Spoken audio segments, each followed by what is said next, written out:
Hi everyone, Enrique here. Welcome to another review, once again reviewing Peacemaker, and I'm reviewing episode 4 from season 2, Need I Say Door. This is the episode in which Peacemaker is on the run from Argus, and the majority of the members and agents are going after him, and he starts to reconsider his life in his own Earth and thinking that maybe it's better if he goes back to the other Earth where he is beloved as a hero.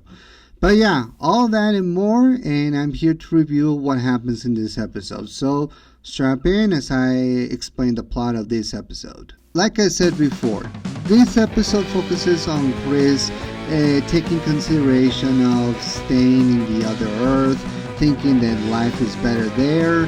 He all of a sudden is on the run by realizing that Argus is going after him because Ray Clark Sr. ordered the Argus agents to go after him.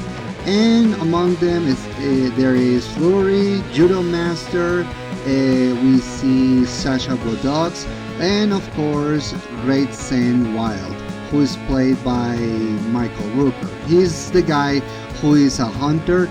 And I failed to mention in the last review that I said about Peacemaker, this guy hates eagles. He hates birds. Any kind of bird, he just hates it.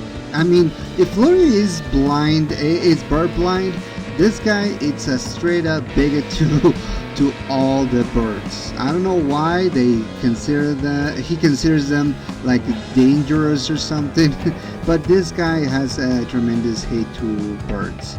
But regardless of that, Peacemaker is trying to get away from all these agents. They manage to outwit them and to sneak into a cabin in the woods.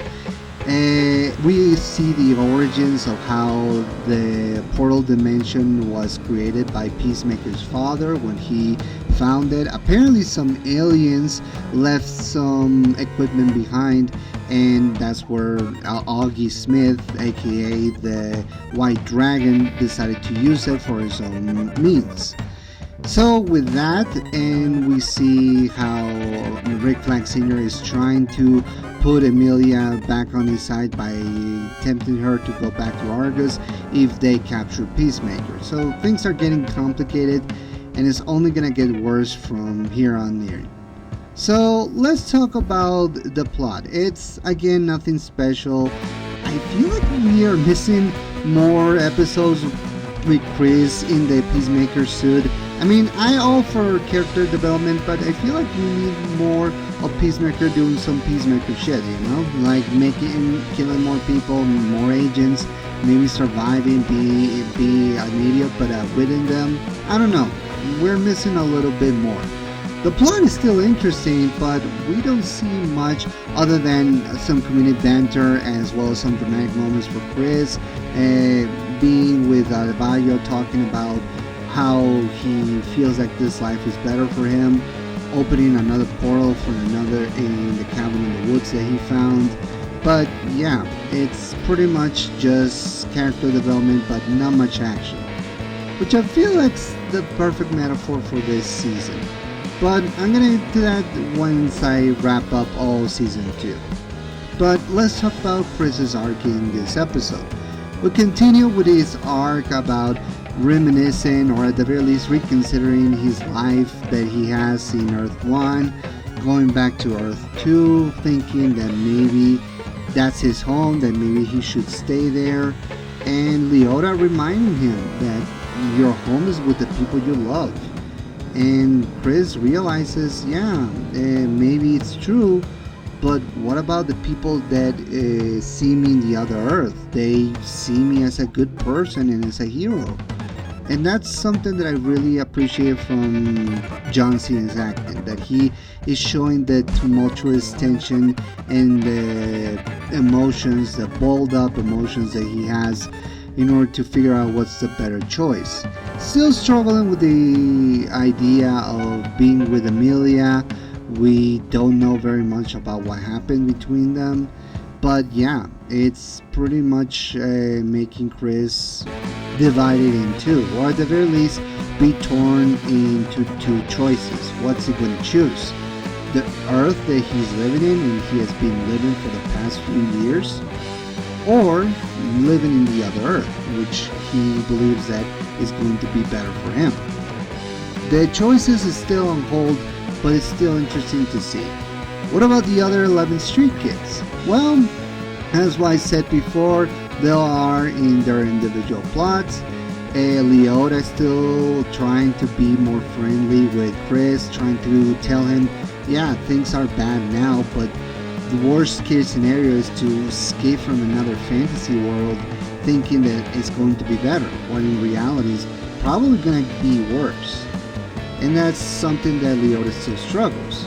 Leota is still in the same area that we saw her before, be in the middle of a separation with her wife, opening her own agency, which she's trying to be optimistic, but feels like she's not being taken seriously by other calls, and that's something that is bumping her out. Emilia Harcourt is still feeling a little bit more isolated when Rick Flag Sr. is presenting her this opportunity to go back to Argus and to be an agent again. Only thing that she has to do is to capture Chris.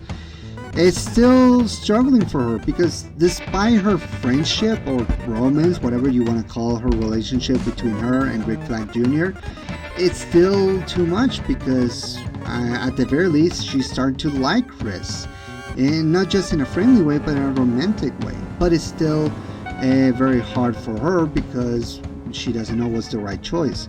Only thing she knows is what's the right thing to do. Economos, as always, he's always like bringing a moral compass to the team. He's still struggling with working with the other Argus's agents. I mean, Judomaster is just something that he's still struggling with because they were enemies in the last season.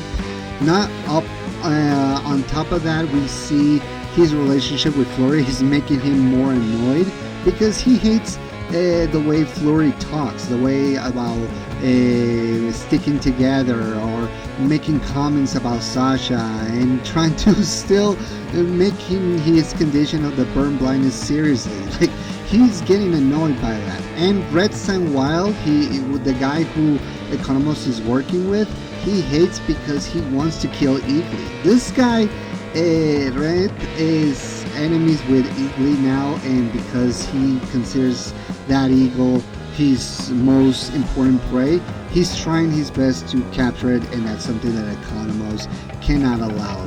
But yeah, it's getting difficult by the minute for John to maintain his cover. He's still trying to help Argus, but not letting them get near Chris. So yeah, it creates a conflict of interest. And of course, as always, Vigilante, loyal as always, still a little bit awkward because he believes that Leota is spending more time with Chris. And while it doesn't exactly break the friendship apart, it's making Adrian, the Vigilante, feeling a little bit awkward or almost shunned aside. And he's still bringing a lot of interesting facts, or trying to be tested with interesting facts about spiders and birds and all of that. So he's still a source of comic relief that I welcome very much.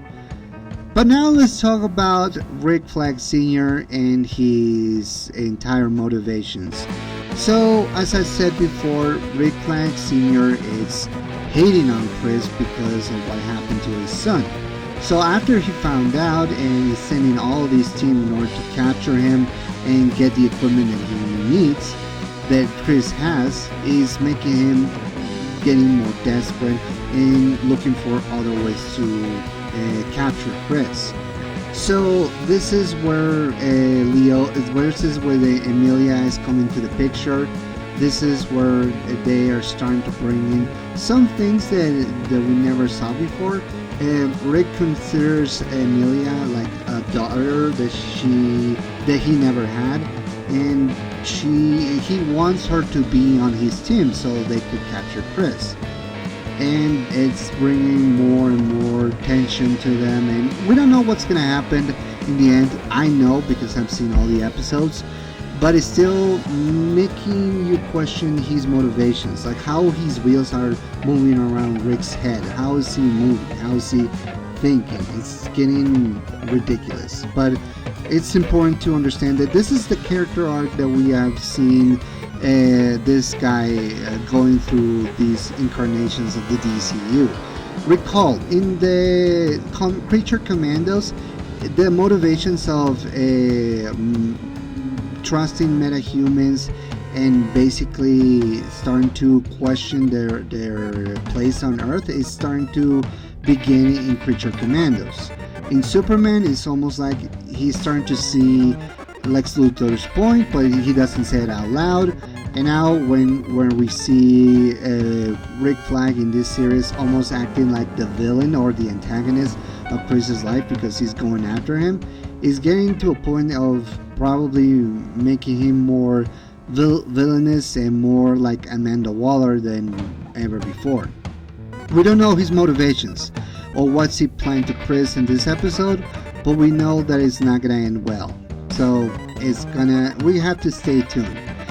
So again, the animation, the action sequences, still great, but it still has the restrictions of being a TV series, and we want a little bit more of action. Will we get to in the other episodes? Who knows, but stay tuned for more reviews. Until then, I hope you guys enjoyed my review.